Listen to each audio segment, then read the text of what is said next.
This is a test of the boundary part alert system.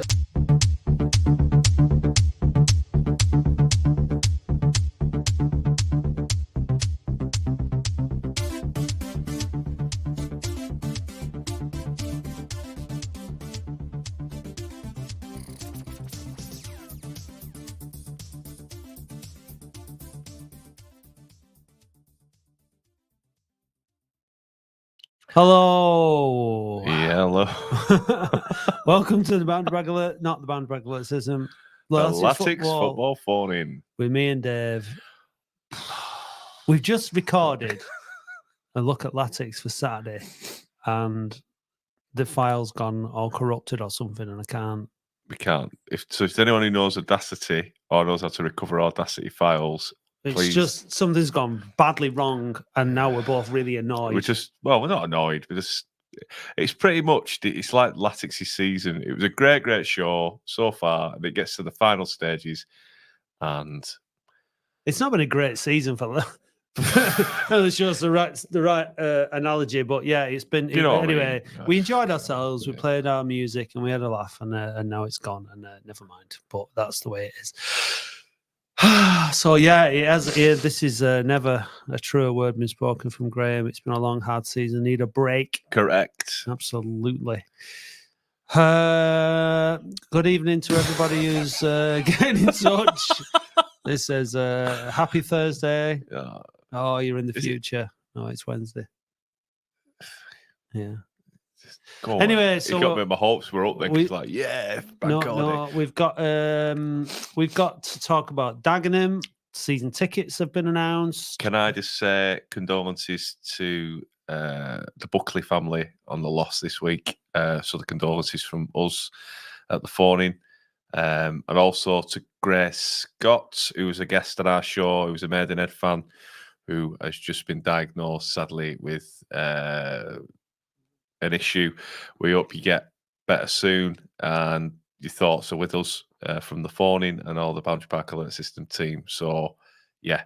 Here. Thank you, Could Dave. be worse, a corrupt audio file. Oh, it's nothing. No. And it's just frustrating. Yes, it's just soul destroying that having to spend that time talking to you, and there's absolutely no benefit from it. It's just like an hour of my life I can't have back. Put me down every week, but it's fine. I'm unfazed. So, shall we crack? Oh, there's another thing we need to talk about. Talk about that Hogan additional year. Why don't you come on and talk about it, Richard? Metcalf, get your ass on the pod on the show and talk about it. Dickie Metcalf. Taking orders off you. Yeah, Richard. Yeah, so anyway, let's talk to Michael because he's been waiting first. Here he is. All right. Hello, son. You all right? I'm not bad. I don't know if you noticed, but at the start of the stream, you left it on so I could see you walking around in the background. One of you, were you brewing up and whatnot? Yeah, that was before the stream started. Dave scratching his ass. Yeah, in the green room, yeah. No, it's my balls, actually. Access all areas.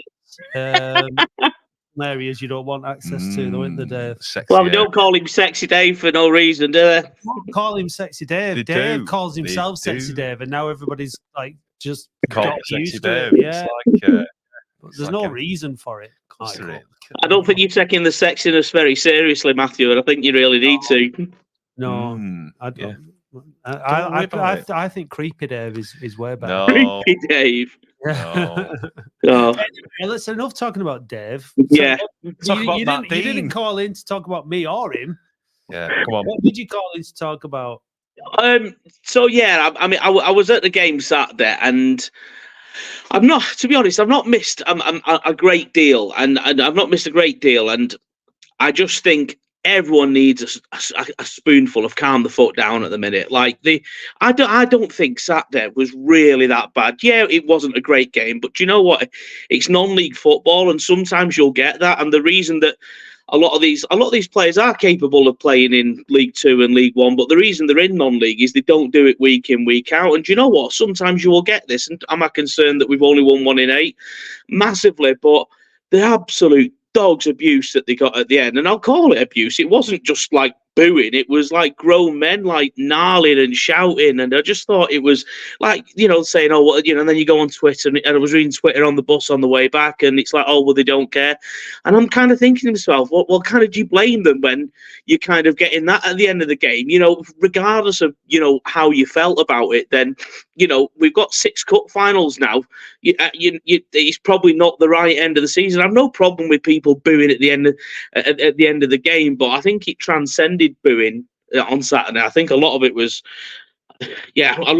definitely out of order, to be honest. People running down to the front and shouting and bawling and screaming, and I just thought, yeah, what's the point? If you were one of them players, it's like, why would I put my body on the line if we have a couple of months of bad results and get that?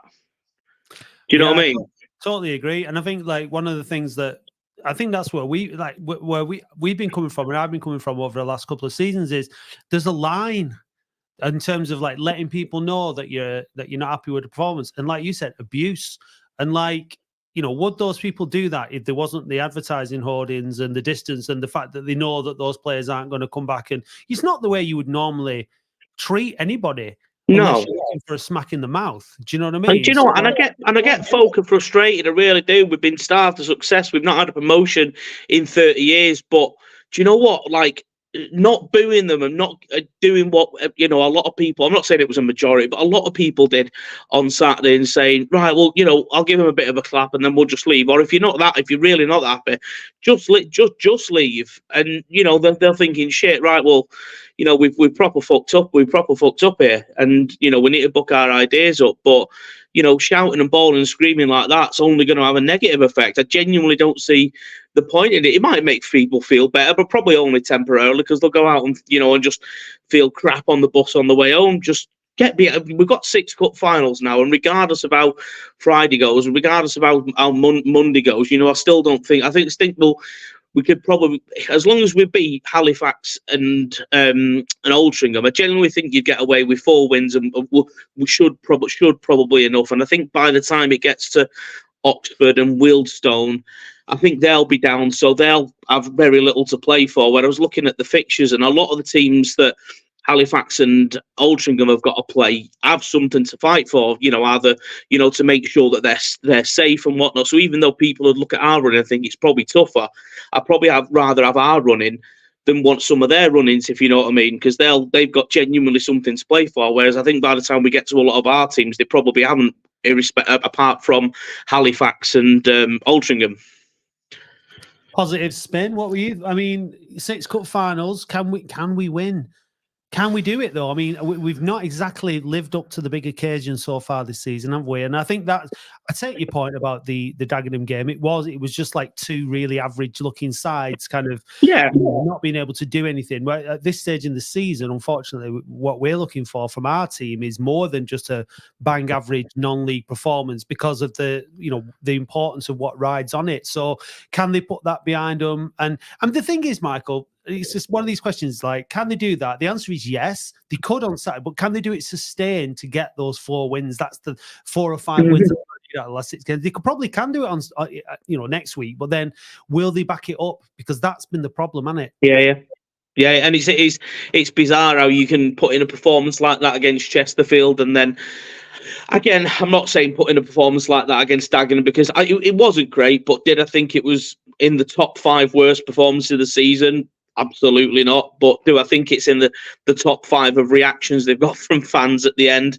Yeah, massively. And with Latics, I don't get too high when we lose, too high when we win, and I don't get too low when we lose. I just try and ride the wave a little bit, and look at it over a sustained period rather than from one game to the next. And I don't think, winning 1 and losing 1, we've not lost 2 on the bounce, but winning 1 and losing 1 isn't going to do us any good. I think 4 wins or 3 wins and 2 draws might just be enough, but you need to beat Alty and Halifax.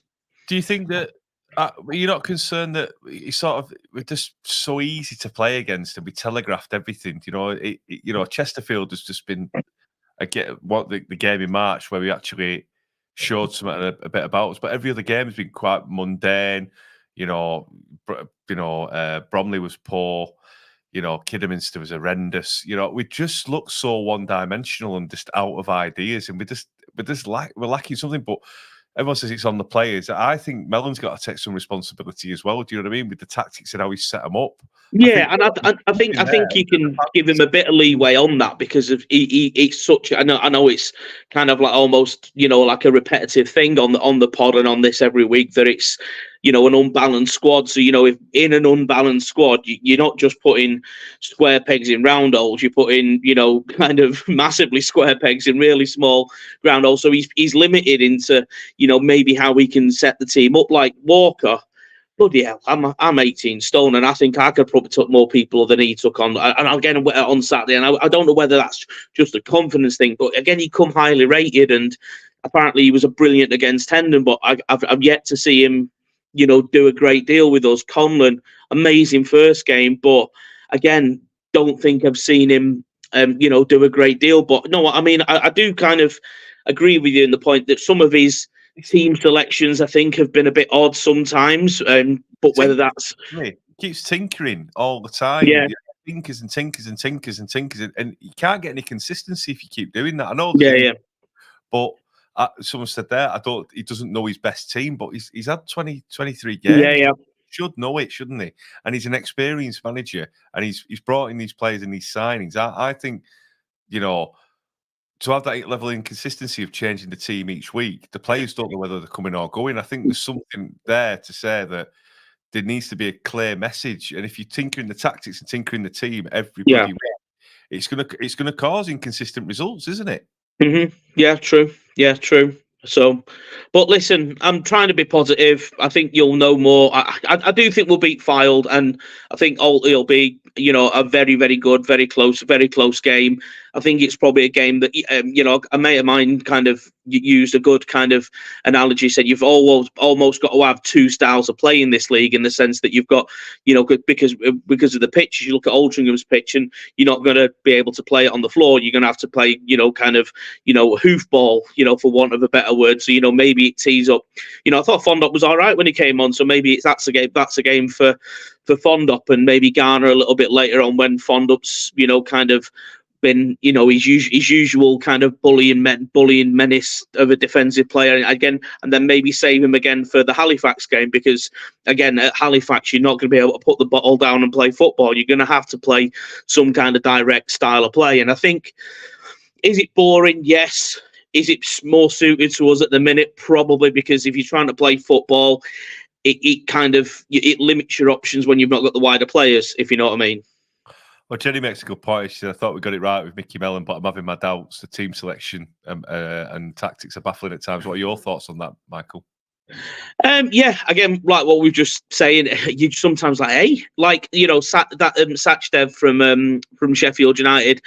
Oh God, who would play at home, and he was man of the match or one of the better players, and then I don't think he's been in the squad since. Yeah, Bromley, I honestly, Bromley, wasn't it? Was it Bromley, mate? Yeah, honestly, just bizarre stuff like that. I do agree with him on the whole Alex Reid thing, though. As much as he could be a good player, I think he got, by all accounts, he got warned and then continued to do it. So, for me, I completely agree. I completely agree with that, and I don't think we're short of forwards. I think he's probably fourth best out of it'd be fifth best out of the four that we've currently got at the moment, maybe. But yeah, like I say, I'm going to try and be positive, and I think Monday you'll know whether you've got a day out come Sunday the 5th of May or not. Well, we shall see. Yeah, maybe. I mean, getting into the playoff quarters or semis or whatever, first and foremost. So, we've got a lot of work to do, but look, at least we're going into the Easter weekend with the potential of being in the playoffs after it, as opposed to what we've been through the last few seasons. So, just to sum up before I move on to the next caller, Michael, are you happy with Mickey Mellon and the progress, and do you think that we'll be a better team next season? Yeah, I think we're improving year on year. So, from the first year in the league, we've certainly improved this year. So if we get in the playoffs, bonus. I have this argument with one of my mates. He says, we need to go up this year. It'd be huge given the drop in revenue that we get. But as long as you're improving year on year, given how far we've fallen, then yes, I'm relatively content. I won't say I'm happy, but relatively content. But given how comfortable we were in the playoffs a month ago, 6 weeks ago to where we are now, can't say I'm happy, but I'd say it's still an improvement on last year. And so, yeah, relatively content, chaps. All right, mate. Cheers, Michael. Thanks for getting in touch, pal. See you, boys. Yeah. Bye-bye. Right, let's bring in one of the boo boys from the Unsworth era, and let's see if he thinks that the Melon era is panning out any better, and whether he's gearing up to get those boos in. Gaz, Wagwan. how are you? All right. Yeah, I'm all right, lads. You good? Yeah, all right. Yeah, bad. what do you reckon in terms of the Unsworth tenure versus the Melon tenure? Where do you think we're at in our progress or our progression? Both equally shite. Okay. Do you want to expand on that? Well, I don't want to talk about Unsworth. I did enough of that. Yeah, but I'm talking. Yeah, so compare Melon to what do you think? Where do you think? I've had this conversation in a couple of chats I've been in today. They've both been backed well. Melon's been back since he's come in. The squad's is still imbalanced. There's been a saying that's gone around a few times today: throw enough shit and hope some of it sticks. And I do feel like that kind of is the strategy. Under Unsworth, it was always sign more players, sign more strikers. And we're kind of going down that route a little bit now, like with Joe Gardner, Andy Dallas. It's just all really, like you say, throw enough shit and hope some sticks. But I'm just, it's just frustrating. And Saturday wasn't good enough. I don't care. I disagree with what Michael said. It wasn't good enough. It was nowhere near good enough. And yet again, the focus is on a reaction at the end. But for 90 minutes, the fans were well behind them players. 100%. 90 minutes. And the people I'm hearing saying, "Oh, I don't like the booing," or they're having a bit of a go, are the ones who sit on their asses and don't cheer all game. So the same ones who were calling the lads out who were vocal after the pitch are quiet during the match. They don't get on the feet shouting Mickey Mellon's Blue White Army for 90 minutes. So it's like kettle calling pot black or whatever it is, isn't it? It's I think with this, like Michael said, he's okay with people booing and letting people know how they feel. There is a line that is often crossed in terms of frothing mouths, and if you wouldn't speak to somebody like that to their face, don't shout that kind of abuse at them at a football match. That's my take on it. But I mean, I think the fans were well within their rights to let the team know that they weren't happy. I'm not saying that they shouldn't at all. I've seen toxic reactions, as you want to call it. But didn't strike me as that Saturday. I just thought on Saturday, everyone backed him, or the majority of us, for 90 minutes. Didn't stop singing, even when it was rubbish and it was slow. Honestly, for 40 seconds to go, we got a throw in. Oldham went to take it, put it down, walked away, kitchen trotted over. It took him 30 seconds to get them. When he did, the ref blew. So at the end, I think, fans were well within the rights, whether they want. I just shook my head and walked away because I was exhausted by that point. But I think they are within the rights to let the players know, especially at this point, because what we want to see is a bit of desperation from the players, from the management. We want them to be desperate, and we're not seeing it. We're not seeing that, this clawing and scrapping that we're being told we're going to get. We're not seeing it at all. And this is why you've now got fans turning in on each other, disagreeing if it's successful, disagreeing if it's an improvement, because we're absolutely desperate. And we want to see that desperation mirrored, and we're not. So I remember 4 or 5 games ago when it was 10 to go, it was 10 cup finals. Now we're saying 6 cup finals. We're kidding ourselves, and there's just absolute shit being spoke about. Michael's just said then that we can't play beautiful football or passing football at Altringham's pitch. We're going to have to play youth ball. Altrincham don't play youth ball at home. They play the ball, they get forward quickly. So why is it all of a sudden that we have to play hoofball when we go there? I'm just sick of hearing shit excuses after excuses. It's not good enough. This is a great chance to be up. There's one team who's any good in this division. It's Chesterfield. The division might not be as inconsistently imbalanced as this next year. You might have 3 or 4 really, really good teams fighting for that first spot rather than just one. This could be the best opportunity we get in the next 5-6 years. The budget's been absolutely whacked into. There's cat and hell's chance you're going to be signing your Norwoods again this summer because they're here on big deals. We've got lads we've got to get rid of. It's not good enough. It might be an improvement. It's not good enough. What I did agree with what Michael said is a month ago we was 4 points clear in the playoffs with a cushion. We've absolutely thrown that away. And if we beat Fylde, we beat Alty, and someone mentioned about Alty yesterday and the game in hand or whatever. Halifax have got 2 game in hands. So us beating them might actually pave the way for someone else. But it's again more frustrating than last year. Football's a game of opinions, with a playoff shout last year. And it's a game of opinions, guys. We all have a different view on it. We all watch it and take something different from it. You know, some people think, oh, you've got to give people time, you've got to let players settle in, you've got to let managers settle in, and all that kind of thing. What do you think? You know, what would you do? Where do you think it's fundamentally wrong? And you know, bearing in mind we've got this big squad, we can't replace the whole squad. We're probably paying off our previous manager. We've got a new manager on another contract. There is only a limited amount of options in terms of what you can do. So what needs to be done to fix it? Yeah, what's the fundamental undoing, do you think, of this serious lack of form in March? What is it? You know, we've got players back. We've got back, haven't we? You know what I mean? Back to the very beginning, when we came into this division under Shez, then to Unsworth, then to Melon, the players have unquestionably improved in calibre who we've brought in. But the football is no better. The strategy is no better. The plan's no better. We're no more convincing. So the recruitment strategy is all wrong. We're again being linked with Football League journeymen. Look at Altrincham and Gateshead last night. Look at them. They're in the playoff charge. They've probably not got a 10 for the budget and the resources we've got. And they've gone and absolutely stuffed 2 teams in and around them. And that is how you go into a playoff charge.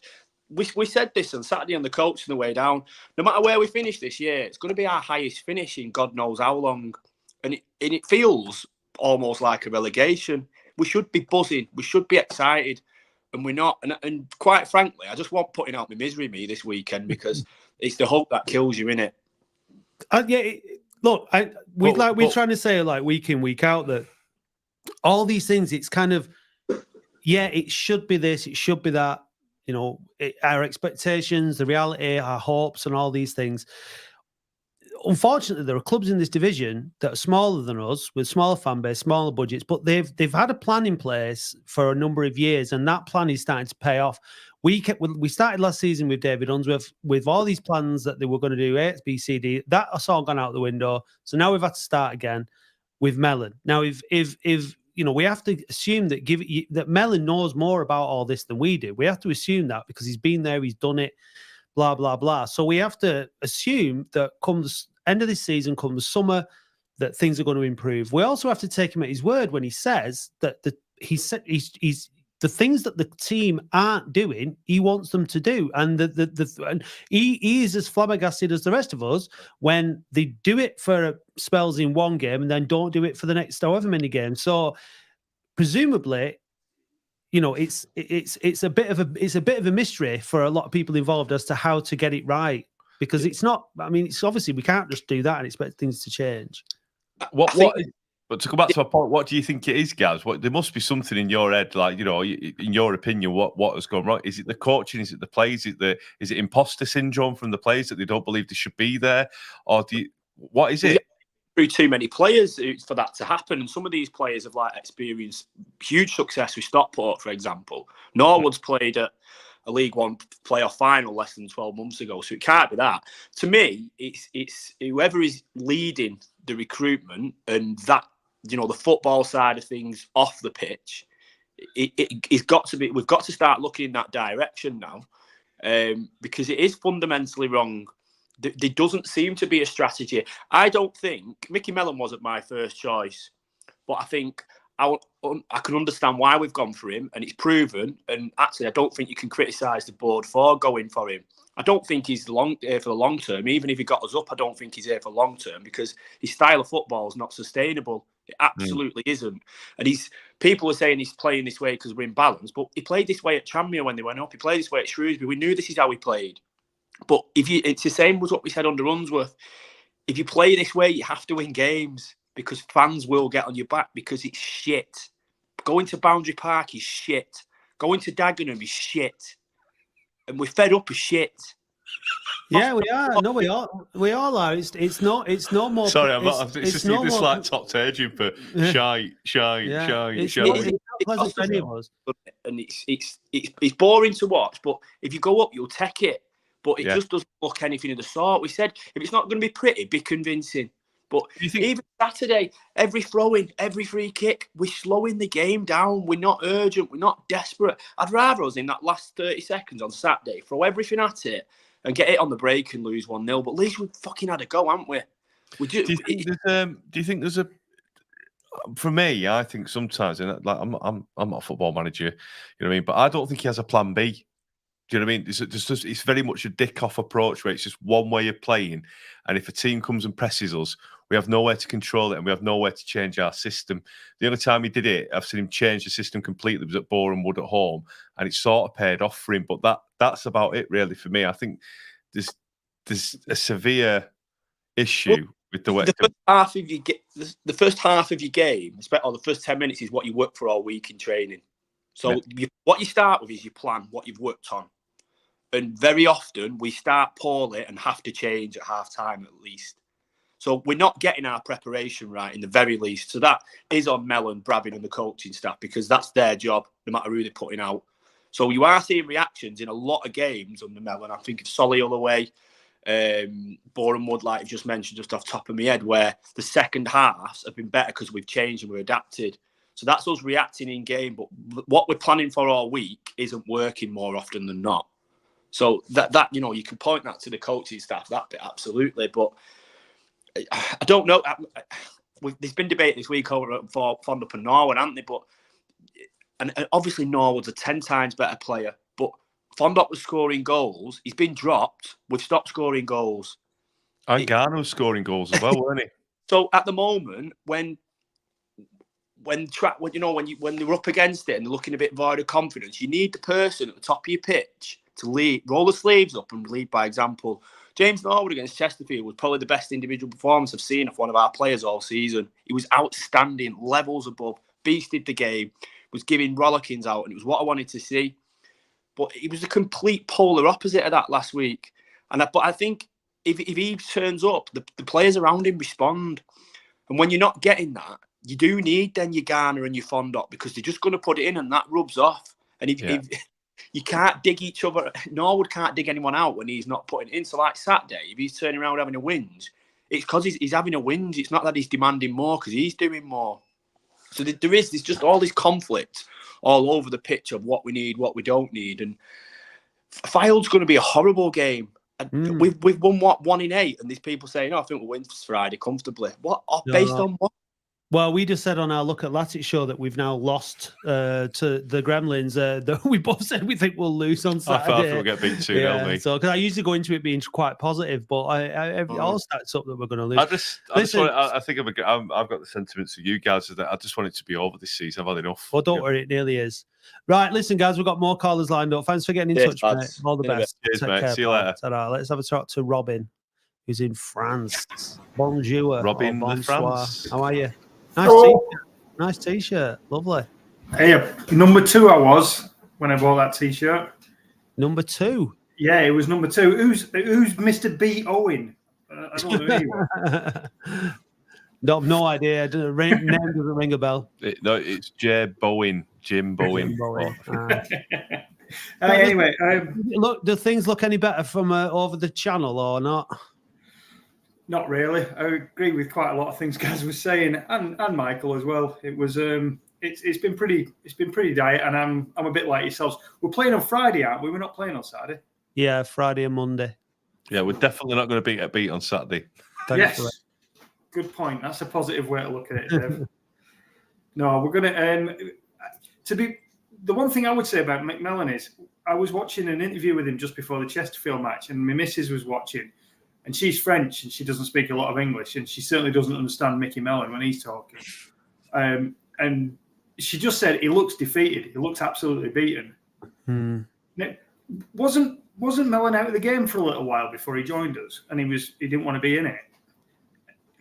Well, he was doing other things, wasn't he? He was doing other lines of work and stuff, and he wrote a book, and he was doing other things. I mean, you can only assume that, like, you know, the guy got the job because he wanted the job and he was up for it. But he does have that demeanor that Unsworth had. like the same kind of defeated kind of like, towards the end of his tenure when he would just kind of like, I don't know what else to say to this lot to make them play kind of thing. And that's what he's getting paid for, isn't it? To figure that out. Like, yeah, it was just watching him. I mean, I think it was just before the Chesterfield match, and it was soul destroying watching him, because you were thinking, how can the boys get up for that if he's talking to the fans and to the like that. Now, admittedly, afterwards the match after the game he was much more upbeat, but it just I'm just interested how many of the players have already got holidays booked, and they've booked them well before the playoff finals. So I don't know. I don't think Melon would stand for that. When I've interviewed him, after the game, he's quite upbeat. But I just think he's a very measured guy. He thinks about things. He takes everything into consideration. He's very calm. He's come out against Aldershot when he's pissed off. He said he's pissed off. He can be quite assertive. He's very matter of fact as well. I think he's just got this demeanor about him that he looks like when we get beat or he don't get the result he wants, he's hurting. And that shows the passion he has, we always love Shez for that, didn't we? Yeah, and he never mixes his words. He's always honest. And if we play poorly, we play poorly. He doesn't dig out young players like previous managers have. He the result is always on him. To me, and he acknowledges that it's on him and his coaching staff, and he does protect his players, and I think that's quite admirable. But there's only so many times you can hear it before people are going to get pissed off of it, because it's just like, oh well, it's the team, it's not me. I don't know. It's really difficult, and I feel for him because I wouldn't like to do the job. When you saw Unsworth do it, again. Look at this chipper fella here from the podcast, the Heed Army podcast. The Gate said, "Go away, with your mark. Go do your own podcast. Piss off." Yeah. The thing about the it's just don't mention Audacity. The thing about you're going to have to do that on the fly, lads. You're going to have to actually work on Saturday instead. Listen, we never bloody stop. It's just I don't know. I to be fair, I can't get up for I'm not here anyway. I'm on holiday. Well, the funny thing is, you're asking about how it is from France, right? My twin sister goes to every match. She goes to every match, no matter where it is, and she takes a partner with her. And she's giving me this feedback, and she's well up for Friday's game. She says it's going to be the start of we're definitely going to get to the playoffs. She's fucking deluded, obviously, but she's absolutely convinced. She says it's definitely going to happen. Now is the time. Now we watched, like Mick said, we watched the Gateshead and the Altrincham last night, and they were just on fire, and we're just nowhere near there. I just don't see. I don't see what she's seeing that I'm not seeing, because I'm watching it from. I think on the if you want to be positive and optimistic about these things, you look at the team. The reason that the teams in and around us haven't broken away and gone further up and challenged for second, third, or first is because their form dips. So they'll have a good run and then they'll go on a poor run, and then we're all doing it at slightly different times. So we're coming off the back of this bad run now. If as inexplicable as it seems, we can start hitting a good run for the last 6 games, then that could get us, and one of these other teams, Altrincham or Halifax, whoever, a little bit of a different. It seems that we're going on like this all the time. So there's absolutely nothing, no evidence to say that we will, but we could. And that's the mad thing about this. We could go on this little run now for the next 6 games, pick up a couple of wins at the weekend, and then be straight back at in with a chance again and finish it. So we literally, I'm not like dreading Friday, because part of me thinks and knows that can happen, but basing it on the March that we've had, then I don't expect us to get much out of the game. But that's the beauty of football, I suppose. Beauty. I'm sick to death. So who would you start with? Who would you start with up front? Fond and Norwood. Would you? Yeah. Dallas and Norwood. As much as Dallas has played, he hasn't scored, has he? He's had his chance now. You've got to switch it around. I think that's probably fair, to be honest. Or would you not say maybe the managers he's made his decision and he wants to stick with them, and you give them the confidence to say, "Look, I'm sticking with you." No, I think you can't. I don't know why he dropped Garner and Fonda. They were doing so well, and exactly, yeah. I don't think he's going to drop the main man, the top scorer, regardless of everything else.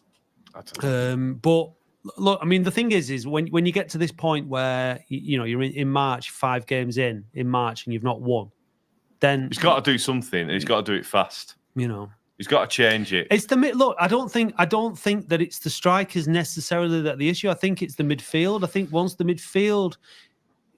If the midfield performs, it totally helps the strikers. But I think when look at that game against Chesterfield, when the midfield actually performed and the amount of chances we actually created, we've Dallas has been a little bit better of late, but he's not scored. I don't know. Look, the thing is, we can speculate. It's up to Mickey Melon. Him and his team have got to get it right on Friday because they're rapidly running out of time to do it, and it's on them now. And then. Hallam Hope coming back into the squad. Don't get me wrong, I like Hallam Hope, tries really hard, but it should have been someone else in that position. Even Hammond. I know he's played international duty. He was back. He could have been in the squad. For me, he could have played 45 minutes as a young lad. To me, and he played Conlon. He played 45 minutes for England C. Just bringing Hope in was the wrong decision. I think. I don't think he impacted the game at all, did he? But then he's looking at what his options are, yeah. And in that he's obviously figured that's the best option. So Hammond, I don't know. Well, the funny thing was, I was chatting with my French friends about the match on Saturday, and I sent a message to someone saying Lundstrom's done absolutely nothing this half, and then someone pointed out that he wasn't actually playing. I thought he had a great game against Chesterfield, and then he did, but he was sick, wasn't he? Wasn't he ill or something? Yeah, I think it was him and Raglan had picked something up and. But the point was, I didn't even notice Walker was playing. I never even realised that Walker was in place of him because Walker did absolutely. He did nothing, Robin, but no one gave him the ball either. Oh, yeah, exactly. He needs to come looking for the ball, but there wasn't any passages of play that got him involved down that right-hand side. We're missing Green, aren't we, since he's been injured as well? That's a massive outlet that we're missing because he's got no pace, have we? You know what I mean? That's the other thing. It's just, I'm sick of it. It's honestly, it's hard work. We've done I think we've done 32 of these this season. We've done 32 where I have anyway. 64 of these things, and yeah, exactly. But it's just don't worry. There's only another 10 to go till the final. Well, we're not doing a podcast this weekend 10? because all the playoff games. Next Wednesday's phone-in should be fun because it'll be the Wednesday after these 2 games, and we'll all be able to get together and reflect on what the hell has happened, whether it be good, bad, or average. I'll be joining from my other location. So what's your head telling you, Robin, about the Easter weekend, and what's your gut telling you about the Easter weekend? Well, my gut, my heart's telling me we're going to do it. My head is just, I can't see it. I just can't see. I can't see how. And that's the thing. Someone was saying on the chat about the Altrincham. I think they meant the Halifax game. If we play at Halifax, the problem with us with that pitch is that Halifax know how to play that pitch. They know where to put the ball. They know how to run it, and we're going to get nothing on that pitch. And even if we get something out of the next 2 games, we go to Halifax, we're going to struggle on that pitch. We've got to scrap and battle. Pitches are a good leveler, a bad pitch, and this is what we've been saying. Not being able to get themselves up for games like Kidderminster, where they've got the big crowd, got a great pitch to play on. Walking at home, who'd not won in 4. Yeah, it's just not acceptable. That's that lack of, what Gaz was saying before about the lack of fight, the lack of, really, really making it count, earning the right to play, and then playing and winning your battles and all that. And they've just not been able to do it on a consistent basis. And Sharon needs to, when he's playing well, it's great. But if he'd have dropped his hat on Saturday, he would have misplaced it. Do you know what I mean? He couldn't pass. He's pissed, could he? No. He was so bad. When Sharon has a bad game, that's a big problem for us. And I'm nothing against Sharon, but I think when Sharon doesn't turn up, we don't turn up. And agreed. The thing is, he turned up and he tried. He was just having a bad game. Yeah, he never doesn't try. He gives 100%, and you can't argue with the level of work he does. But if it's not on, if he's not having a good game, we don't have a good game, and it's and he's not that level of player that you can rely on for that sort of thing. You need other players to pick up, because Conlon's just been.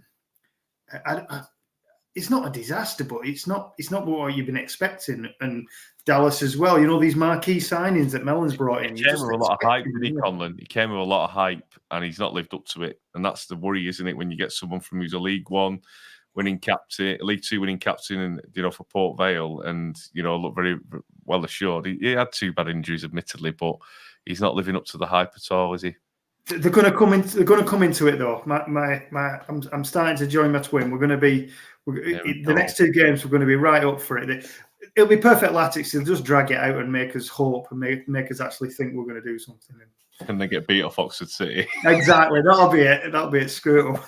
Just Wealdstone. Oxford City 4. Oldham. No. Touch with that. I hope you're right. I hope your twin's right. I just need a bit of pep, a bit of vim. Just a bit of ooh la la. Yeah, now's our time. Now we've had the dip. We're on the up now. We're going to go. Well, that's one theory. The other is that we're just partway through a dip. So we'll see on Saturday and Friday. Won't we? We will. But yeah, right. Well, listen. Thanks for getting in touch, Robin. Did you know that all the best? Jesus was resurrected? Maybe our form can be 2. Yeah. Hey! Sorry, Lord. I'm going to hell, aren't I? Yeah. All makes sense now. Well, Eddie, good luck in hell for blaspheming. And thanks, Robin. Take care. See you, mate. Bye-bye. Thanks a lot, mate. Yeah, let's bring Ibby in now. How are you doing, And then, Chris, we got you next. Ibster, do it. Let's talk. Evening, sexy Dave and Matt, you all right? Yes, thank you. I told you I was sexy. Well, yeah, very disappointed where we are at the moment. Needs a win on Saturday, or it's game over. Yeah, I think it's kind of make or break time now, isn't it? Do you know what'll happen? We'll beat Far, we'll beat Altrincham, like really assured, and then we'll get dicked off Rochdale. You can see it now. I keep forgetting. Rochdale's a massive game. Maybe these next 4 games are huge. They're all against northern teams. We've got Fylde, then we've got Altrincham, then we've got Rochdale, and then we've got Halifax. So we've got 4 big northern derbies, effectively. I know they're not like big derbies, but local games. So if they can't get up for this, they're not going to be able to get up for anything, are they? Yeah, if we fail this season, I've got no hope for next season, sadly. And what Gaz said early on, he was spot on. And I've never called Melon's head, but if he fails this season, no playoffs, then I think it's time for him to pack his bags and leave. Really? Absolutely, because look, he's an experienced manager. We made the right appointment. And he keeps saying that the playoffs are the main target, so it has to be the playoffs. And if he doesn't deliver that, then he's failed. And then where do we go from there? What? I think that the expectation from the board is that we're going to make the playoffs. I think the expectation from the board at the beginning of the season was that David Unsworth was going to take us into the playoffs, and that didn't happen. And then they brought Melon in, and then they backed him, and they expect that he's sorry, and they expect that he's going to get us into the playoffs. I don't think that they'll move him on. I think if we don't make the playoffs, because I don't see how that is going to. They're going to be paying off David Unsworth still. Then they're going to be paying off Mickey Mellon. Then they have to bring in somebody else. I just can't see it, and I don't think you can really say that Mickey Mellon's had a fair crack at the whip until he's had a pre-season and next season. So I don't think there's any chance of that. Personally, there is an argument. I think that we needed to bring in a director of football at the beginning of all this to map the football strategy out over the next 5 years, or the initial 5 years, or something like that. Because we've talked about recruitment, we talked about we had Unsworth came in, then Thompson came in, then Thompson left, and now it's been very, very inconsistent. Maybe if it had had one person responsible for that, overseeing all that, as a director of football. That might have been better. Hindsight's great. If Melon gets us out of here, then great. If not, maybe they'll look at doing something different. But the thing is that we're just going to have to keep, going at it. We're Latics fans. We're not going to stop being Latics fans. It's just, it is hard. I think if we've been in the playoffs and dropped out of it, I think, I'm not saying call for the manager's head, but I think there's a worry, and I said to you the other night on the phone, it could carry on into next season. That's what I'm worried about, and I think that could potentially happen with a lot of Oldham fans with the expectation that they have.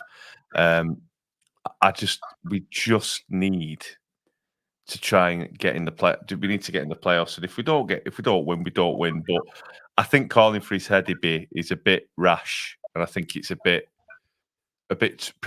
premature. I think he needs a summer to get rid of the signings in the squad that he doesn't, the existing signings that he doesn't want, and he needs to get a few more players in. Do you think that the blame lies with the manager over the players, Ibi? Look, I'm not being funny, but it's a results business. If you don't pick up wins, it's the manager. But the players are not performing. What a great opportunity it is to get the playoffs this season. What a great chance we've got, because next season will be difficult. We could easily get into the playoffs and we could easily get up there, promoted, and we want this. But the manager keeps saying each week, oh, we're going for the playoffs, yeah? Fair enough, we are going for the playoffs, but if you fail, then I would really question your job. Yeah, look, I mean, for me personally, he's got a 3.5-year deal. He's going nowhere soon unless he walks away. Said that about Unsworth, didn't we? Then he went.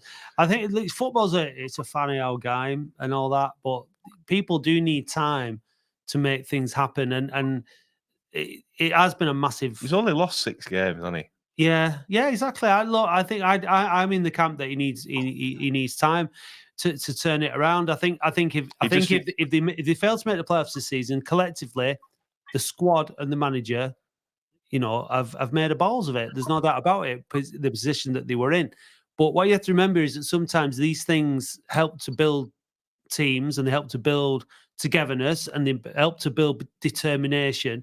If you don't have that momentum of working towards something, having a goal, not achieving your goal, then trying again, if you keep starting afresh every time, you don't have that collective experience. And I think the collective experience is important for the managers and the players. So it can be a catalyst towards better things, but you only know that in the future. So at the minute, it can be a detriment as well. Well, possibly, yeah. But I think I mean,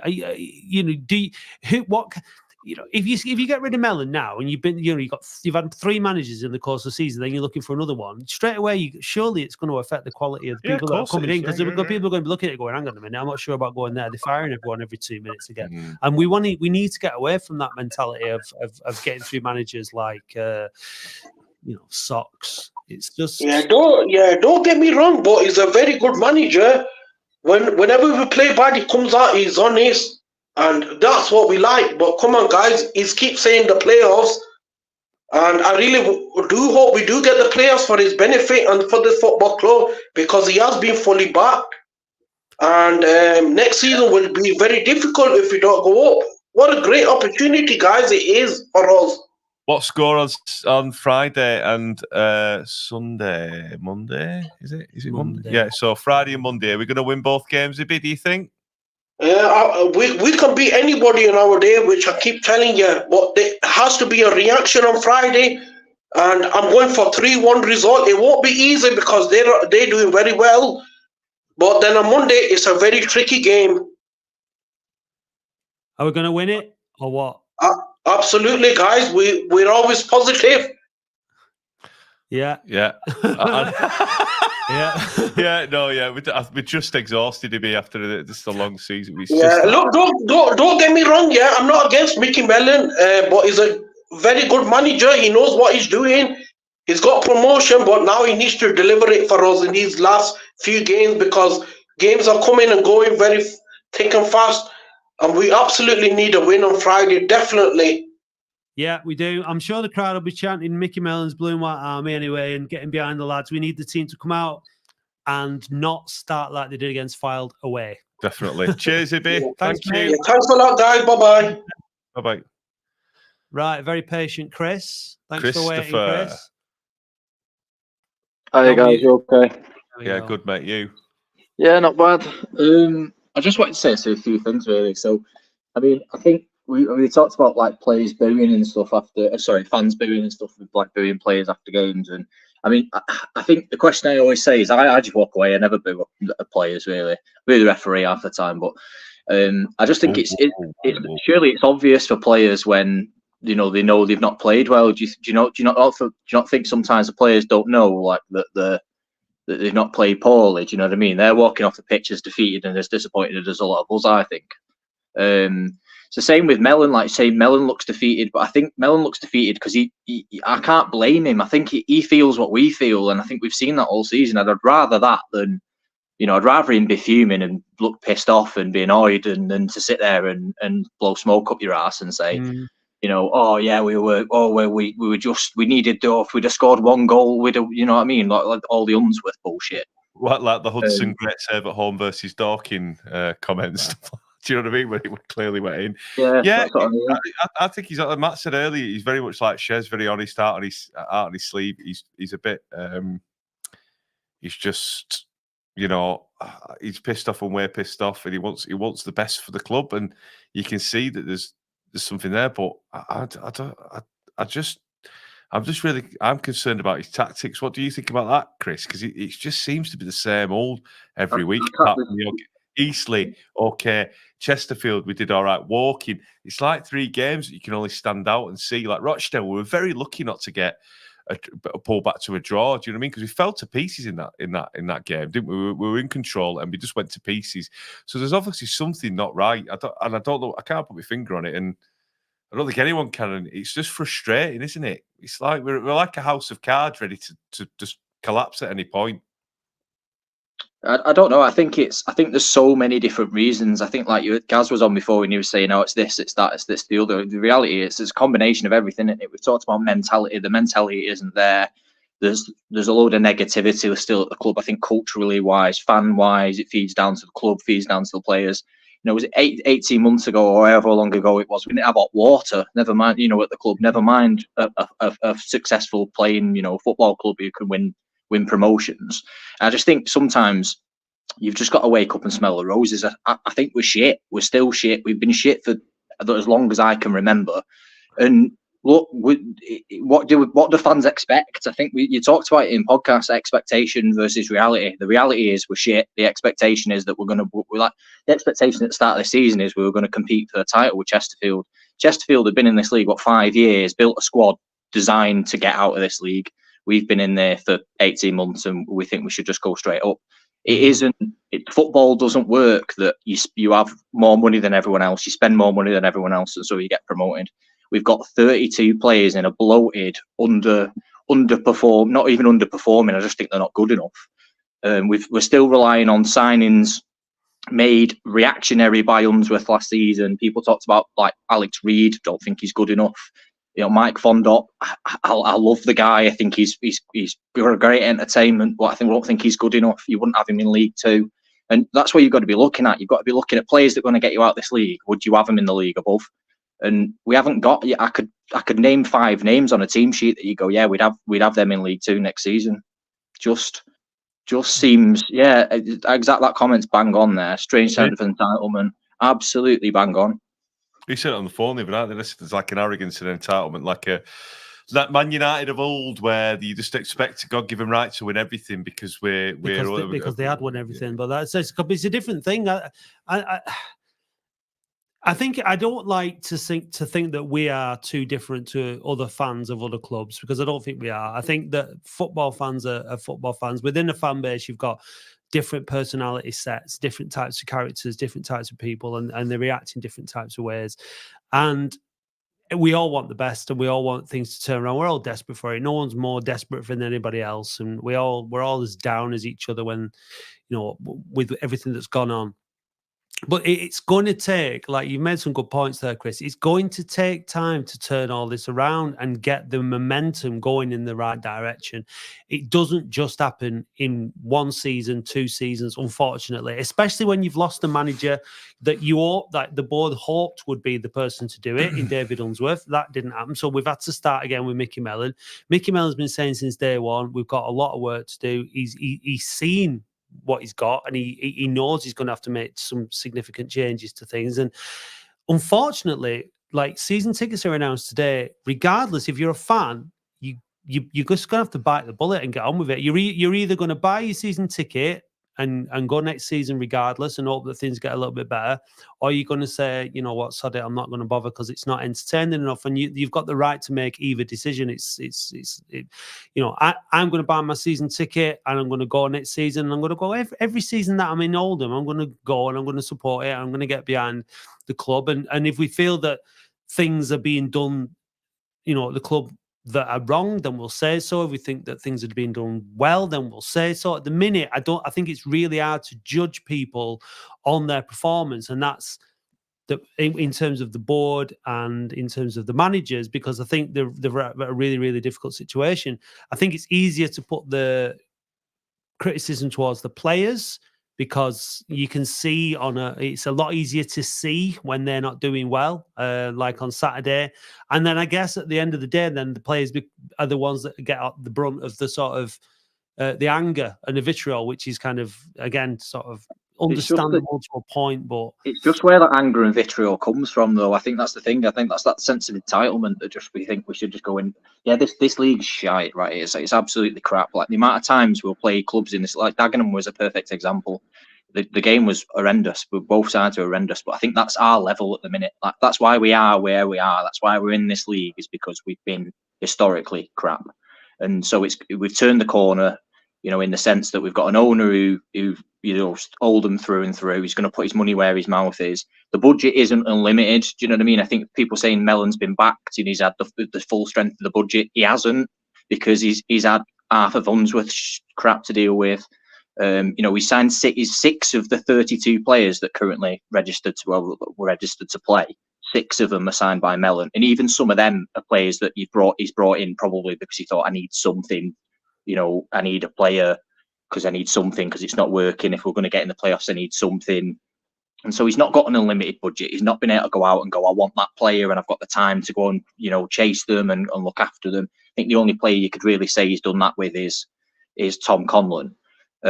Although even then, Tom Conlon is a player who's come off a big injury and maybe has taken a bit of a downturn in terms of his performance. Maybe that's why Port Vale were looking to get rid of him. You don't know these things, so it's hard. But I just think to turn around and say, oh, Melon. I'm not saying that people are saying Melon needs to go. I think that was a comment just because of the things. But I don't think. I don't know what you could do with this team. I honestly look at it myself, and I think every fan would look at this team and go, well, what do you do? And you talked about tinkering. He's tinkering with it. I think he's tinkering because he doesn't know what his plan is. He doesn't know what the option is, because he's got 15 defenders, in his squad, and he's trying to figure out what to do with all of them. But 29 games, surely that's enough time for an experienced manager like Mickey Mellon to know what he's doing with his team. That's my argument. But we've asked Gaz tonight, we've asked Michael, we've asked Ibby, we've asked these people what is the answer. No one seems to know. There's no clear answer. The answer's time. That's the answer. The answer's patience. The answer's time. The answer's let a guy who's got experience, who's been there, done that, got the T-shirt, won multiple promotions, and got out of this league multiple times. The answer is trust the guy to do his job. Give him the patience and give him the time, and let him do it. And ultimately, he's going to be backed by the board, and you've got to back him as fans, and you've got to go out and let him do it. Like, you can't. There's no point in throwing your dummy out and just expecting that we're going to win. I'm not saying fans are doing that. Some fans are. Some fans always do that, no matter what football club you support. But I just think you just got to be patient, and it's just so hard. It's so hard because we've had years and years and years of worse than crap. I think I agree, right? Totally. When I just wanted to comment on Gaz's thing here about, if you sign Norwood, fans are going to have high expectations. Like, just because you sign one good player doesn't mean that it's going to transform your team, unfortunately. And we've seen that, because one good player in the team, if he's not getting the service and the support and he doesn't have the good players around him, it doesn't make a difference. I think when it comes to expectations, all you're doing is setting yourself up for disappointment. Like, if you have expectations of this, that, and the other, then you're setting yourself up for disappointment, potentially. I think that, you know, I mean, when we spoke to Mark White at the beginning of the season, he said, where do you think Oldham's going to be? He said 8th. And this is a guy that's taken football club from, you know, he obviously knows what he's talking about. He knows he has obviously seen from where he was at having played against Latics last season, where they were at in the development, what they needed. He thought, yeah, they're probably going to make a bit of an improvement on last season. They're probably not going to be good enough. Now, I said 3rd, you said 4th, because we're fans and we get excited and we want things to be better, and we have this. We're positive. We think, yeah, this season, because that's what drives us. I can't remember what Andy said. I think he said 6th or 7th. I think, but you know, but we're too involved and impassioned in a way to be able to sort of, like, as much as we try. You know, for other people within the game, looking at this a little bit more objectively, like Mark White did, it looks like he might be bang on the money with his 8th prediction. And you know what? If we were to ask him again in the pre-season, based on the signings and based on the time and the experience, he might say, yeah, I think we make the players comfortably next season, because I think, you know, we've been moving in the right direction. Like you said, Chesterfield down here for 5 years, Notts County down here for 5 years, I think it was. Stockport for 11, Wrexham for 15. It's just, sometimes you just have to grin and bear it. You know what I mean? It is what it is. And every season you're going to turn over. If you're a Latics fan, you're just going to have to keep hoping that things are going to change. It's tough, but it's where we're at. You know, and it's perfect, isn't it? You know, season tickets have just come out, and that's the only message I'd reiterate to every fan. As a fan, and as somebody who supported Latics my entire life, you know, get your season ticket bought and support the club and back them, because, you know, if we don't go up this season, then they're going to be looking at that budget and going, well, how much money can we spend? And that's going to be determined by how many people are buying season tickets. You know what I mean? So yeah, get behind it. I said at the start of the season, I said, well, if we sneak into the playoffs, we'll sneak into the playoffs. I never thought we'd be higher up. I just don't think. I think I'd have loved it, exactly the same feeling. I think the fan side of you, in your heart, you have your heart and your mind, don't you? And your heart goes, oh, I'd love to, you know, to win the league. I'd love to do this, but I don't think it was ever realistic. I think, you know, an improvement for me on the season before was always a benefit. I think, yeah, the realistic goal had to be playoffs, and yeah, if we don't do that, then yeah, you failed. But does that mean that then you're throwing the manager under the bus and you're looking at someone else, or resetting all the work that you've put in to make that improvement? Do you know what I mean? I just think that's the thing. But I don't want to be all doom and gloom, because I don't think it is doom and gloom. I think, like I say, I've been on this, I don't know how many times on the phone in, but I say the same thing every time. It's better than it has been. It's going to get better. It will continue to get better. You know, we just need to just give it that time, give it that patience, and continue to back people who should hopefully know what they're doing. And fingers crossed it gets better. I actually think we'll win on Friday, which is weird, because I thought we'd lose. I think earlier on in the season, I thought we'd lose. I can see us doing a typical Oldham. We were joking before, but I can see us doing a typical Oldham and winning on Friday, winning on Monday, and then losing against Wealdstone and Oxford. That'd be Oldham through and through. I just think when we expect to do shit, we do well, and when we expect to do well, we do shit. So, like, maybe that's the way of the world. Vibes, love it. That's right. Listen, thanks for your call, guys. Really appreciate it, mate. Top man. Yeah, cheers, pal. All right, enjoy the game on Friday. I think that this week's episode we've had the most shits in it. Right, Bin Man. What, even more than you've called in very, very late. We're going to let you come on for it. This is it, last call. You've got 2 minutes. Got a couple of minutes, Bin Man. All right, mate. Shit. And that'll do. No, I'm joking. You all right, mate? Yeah, how you doing, lad? You good? Yeah. No. I only caught last half an hour, so obviously I don't want to go over shit, so back over what we've talked about. But no, just like that previous caller just said, it's a massive, massive week this now coming up. We've got to get minimum 6 points. Minimum. Yeah. Minimum. And if we don't, I think sadly it's over. But do you think we will, man? Do you think we will? I think we'll get 4. Yeah. I think we'll win on Friday and we'll probably we'll draw Monday. So it's Monday, isn't it? We'll draw Monday. You know, that would be all right if results went for us as well, but we can't keep relying on others now. If we win our remaining games, I think if we get 5 wins and a draw, we'd be in. So we just got to look after ourselves. But sometimes, you know, you do look over teams to help you as well, don't you? By getting in there. You know, you don't want to rely on it. Don't we? We need to help ourselves by bloody, you know, looking like a team who wants to make the playoffs. That's it. We need fight, but some of these players ain't good enough, Matt. Like that Chris just said earlier, you know, probably 4 or 5 players I'd take on the next season. The rest can go for me. Because it's just not going to be capable of getting us out of this. Who would I keep? Who'd you take on the booze bus with you? And who would you leave behind? Obson, Norwood. Obson, Norwood, Garner, Hudson, and maybe Lundstrom. So I think we can get better out of him. Raglan? No. Kitchen? Really? No. Wow. Oh, there's a lot of people. But we can go through it all. But I bet people could name about 8 or 9 players, but you know, we're just delving into the same team again, aren't we, lads? That has just been poor. Can a lot of these players that we've got though not be improved by some quality key signings? Because I think that's what's needed this time round. I think we've got to try and offload as many players as we can, get rid of, and then buy in rather than we've had enough quantity now. We need some quality. I think we need some really, really well figured out, well sourced, well scouted players that come in at the right signing. That's what we need. We need the spine of our team, don't we? We need, like you said, Matt. We need some quality coming in. We really do need quality coming in because we have got some good players, but we've also got bad ones, haven't we? And obviously, Melon will know that. Melon's been down here before, like I said. I know he's only came in October. He's had a transfer window all the way till even next week. Is it this week it ends? Is it? Was it next week? Yeah, but I mean, it's not the same, is it, as in the summer? No. So it's going to be different in the summer. So we just need to see how it goes in this. Well, let's get the season out. Let's say, for argument's sake, we finish 8th and we don't make it. You know, the season's over. You know, I think he'll have it. He'll get it right in pre-season. I'm convinced. But by the way, lads, actually, Raglan, yeah, I probably would actually. On second thought, I probably would. Second thoughts, I probably would. I don't think it's been too bad, but it's like seeing tonight about Liam Morgan's supposed to be signing a new deal. I'm not too convinced. Well, what do you like think? I think he's been there. He's done it. He's got better as the season's gone on. I don't think he started particularly well.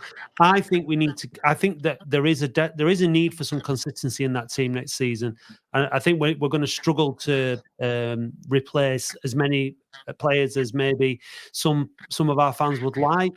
So I think we've got to work with what we've got, and I think probably someone like Hogan. You know what you're going to get from Hogan, don't you? So. Yeah. Personally, I think it's a statement of some sort of intent from the board that signing Hogan is to manage some expectations because we're not going up and we're not going to get the parachute payments. So no, he's probably going to be a decent re-signing compared to the budget that we're going to be aiming for in the summer. That's my view. You know what? I want to ask you lads as well. I want you. Do you think Norwood will be here next season? I know he's in contract, but do you seriously think he'll want to leave and think, "No, I'm not having another year down here"? Because honestly, lads, I think he could drop up a division. He could go up a division because time for anyone in League 2. You can play in League 1. Yeah, if someone comes in with $300,000 offer, they'll take it. Yeah. So yeah, do you reckon he'll be here next year, lads, or what? Hopefully he is, but I can't blame the board to take a $300,000. Or whatever they're saying, $300,000. I'm not saying, for instance, $200,000. They need to cover the parachute payments, so it's business, isn't it? At the end of the day, yeah. Maybe Garner coming in was with one eye on that, maybe. And but it's gonna be unpopular. It will be unpopular. Yeah, I'd love to keep him though, but obviously he's still on the contract, so someone's going to have to. He's still got another 2 years, so obviously someone's going to come in. They're going to have to make a big offer because he's 33. Is he 33? Yeah, is he? Yeah. Yeah, so he's still got another good 3 or 4 years at a good level. Yeah, he knows. But we need to do our best to keep him. But like you said, well, obviously the funding going if we don't go up this season, it's another income that we've lost, isn't it? So something's got to give, hasn't it? Yeah, you'll just have to buy more pints when you're in the ground, bin man. Yes, Dave, you're getting it. No. Right, bin man, we're tired now, aren't we? Yeah. We need to go, don't we? Listen, No worries, thanks for lads. calling, mate. We'll see See you you Friday, yeah? Yeah, see you later, mate. See you soon. Bye. Right, so listen, What we're we going learn? to try, and you really try and get yourself up for this now, because it's an end of season party. The promotion bit is probably, you know, waning.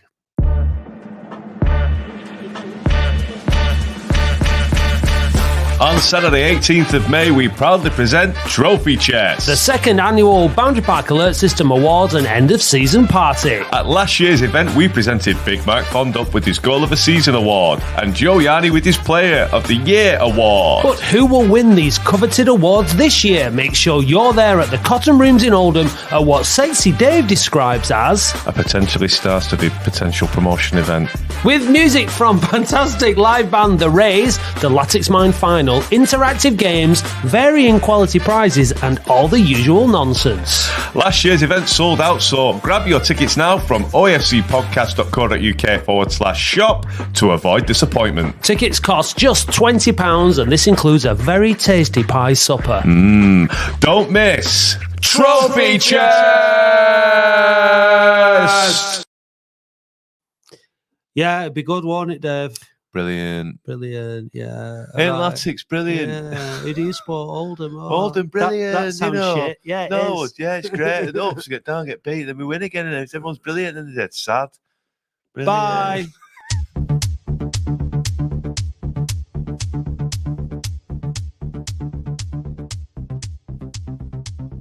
Thank you for listening to the Boundary Park Alert System, a QPod production hosted and produced weekly by Matt Dean, Andy Halliwell and Dave Bradley. QPod is Oldham's only dedicated podcast production company, and if you'd like to learn more about how podcasting can help take your brand to the next level, visit kupod.co.uk.